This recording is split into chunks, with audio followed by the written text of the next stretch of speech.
Season, so that means the pools are open, but we do stress safety at the pools and the beaches, and our Andi Hauser visited the pool at Georgetown University to get some tips for pool safety. Take a look. This Memorial Day, we are coming to you from Georgetown University at Yates Field House, and we're talking about pool safety because let's be honest, it's that time of year, right? We all start thinking about getting in the water. We got Bethany Bauer here, Director of Aquatics and Risk Management. What is the one thing, or I guess maybe there's multiple things we should look for at our pools that we go to make sure they're safe? When you go to a pool, the public pools, one, you should make sure they're properly staffed with great lifeguards, that they're up in the chair, and that they have the proper equipment to perform rescues, that they're attentive, and that you're seeing them make changes, shift changes fairly frequently, so they're not, getting too focused on the pool for too long. And the one thing we have to remember as parents is when we take our children to the pool, I mean, the lifeguards are there, but they're not babysitters. I mean, they have a job to do. Right.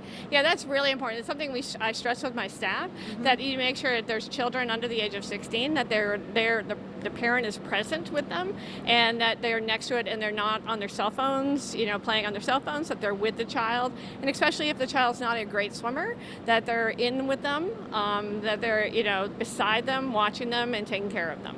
And, as we're getting up on that pool season, what should parents be doing to make sure that their kids are ready to swim?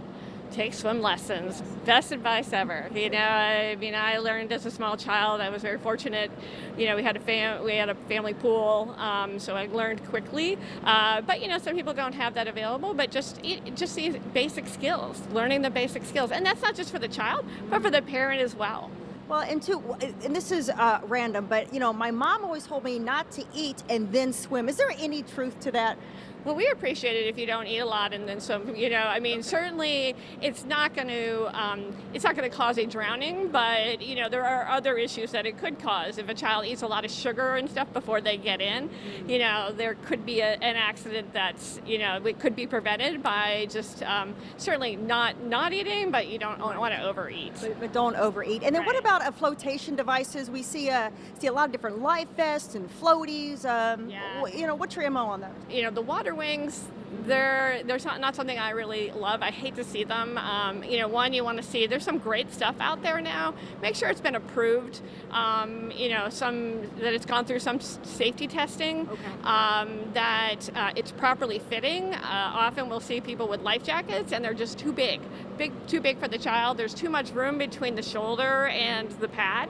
And they're not there, it's not there to shouldn't be there to substitute for the parent. Right. The parent should still be in the water with the child if they're in a safety device like that. All right. So, guys, stick with us because what's going to happen next is we've got a couple of lifeguards over there. They're going to demonstrate a successful water rescue, and then also they're going to show us how you can save someone without getting in the water yourself, which could also pose another threat. So we're back with more right after this.